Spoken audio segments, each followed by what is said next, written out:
세 개의 저항기와 두 개의 전지를 이용해서 그림과 같은 회로를 만들었다면 세 개의 저항기에 흐르는 전류를 키로이호프 법칙을 적용시켜서 구해보도록 하겠습니다. 키로이호프 법칙은 두 개의 법칙으로 이루어져 있죠. 키로이호프 첫 번째 법칙이 뭐냐면 분기점 법칙, 접합점 법칙 이렇게 부르기도 합니다.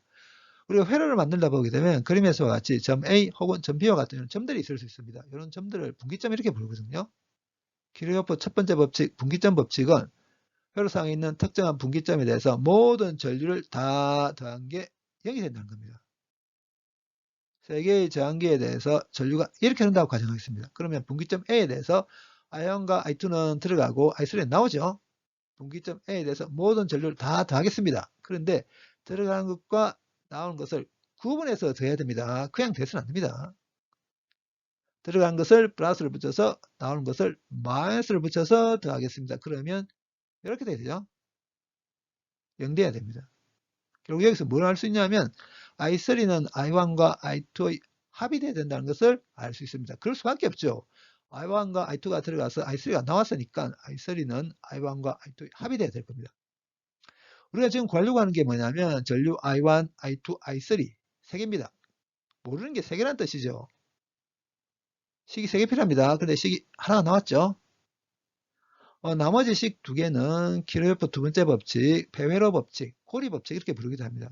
페웨로 법칙을 적용시켜서 나머지 식 두 개 찾으면 됩니다. 근데 그림과 같은 회로에서 배회로가 몇 개 있냐면 총 3개 있습니다.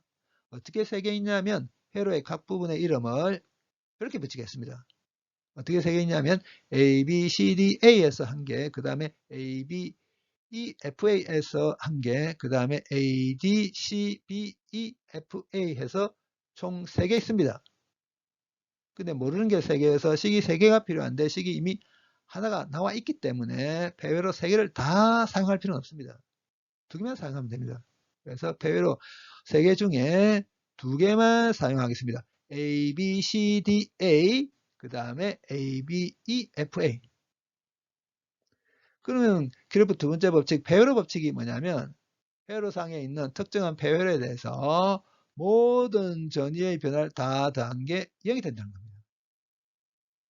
배회로 A, B, C, D, A에 대해서 먼저 그래프 두 번째 법칙, 배회로 법칙을 적용시켜 보도록 하겠습니다. A에서부터 시작할 겁니다. 배회로 A, B, C, D, A.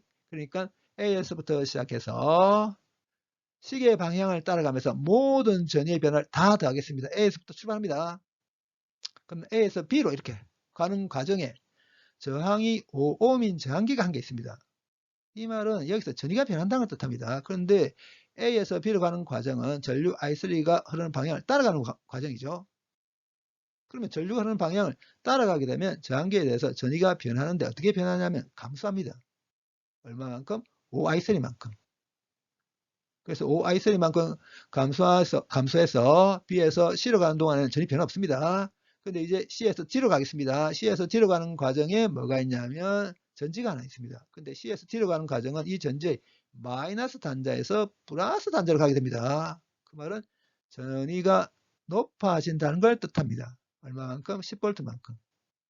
그럼 전위가 10V만큼 높아진 상태에서 변화가 없다가 이제 D에서 A로 갑니다. 근데 D에서 A로 가는 과정에 저항이 3ohm인 저항기가 하나 있습니다. 그러면 전위가 변할 겁니다. 그런데 D에서 A로 가는 과정은 전류 I1이 흐르는 방향을 따라갑니다. 그렇기 때문에 저항이 3ohm인 저항기에서 전위가 감소합니다. 얼마만큼? 3I1만큼 감소해서 원래 위치 A로 되돌아왔습니다. 처음 위치로 되돌아왔기 때문에 전위 변화 없어야 됩니다. 0. 그래서 이 식을 정리하게 되면 어떻게 되냐면 이렇게 나옵니다. 그 다음에 이제 배로 A, B, E, F, A에 대해서 모든 전위의 변화를 다 더해 보도록 하겠습니다. A에서부터 시작해서 이제는 배로 A, B, E, F, A에 대해서 A에서부터 시작해서 반시계 방향을 따라가면서 모든 전위의 변화를 다 더해 보겠습니다. 먼저 A에서 출발합니다. A에서 B로 가는 과정에 좀 전에 한 것처럼 저항이 5ohm인 저항기가 하나 있습니다. 그리고 A에서 B로 가는 과정은 전류 I3를 흐르는 방향을 따라가는 방향이어서 저항이 5ohm인 저항기에서 전위가 감소할 겁니다. 얼마만큼? I3만큼. 그 다음에 I3만큼 감소한 상태에서 변화 없다가 E까지는 변화 없죠. 그 다음에 E에서 F로 갑니다. E에서 F로 가는 과정에 전지가 하나 있습니다. 근데 E에서 F로 가는 과정은 전지의 마이너스 단자에서 플러스 단자로 가게 됩니다. 그렇기 때문에 전위가 증가합니다. 얼마만큼? 10V만큼. 그 다음에 10V만큼 증가한 상태에서 변화 없다가 이제 F에서 A로 갑니다. F에서 A로 가는 과정에 저항이 2옴인 전기가 하나 있고 F에서 A로 가는 과정은 전류 I2가 흐르는 방향을 따라가는 방향입니다. 그러면 전위가 변할 텐데 어떻게 변하냐면 감소합니다. 얼마만큼? 이 I2만큼 감소해서 처음 위치 A로 되돌아왔습니다. 전위 변화 없어야 됩니다.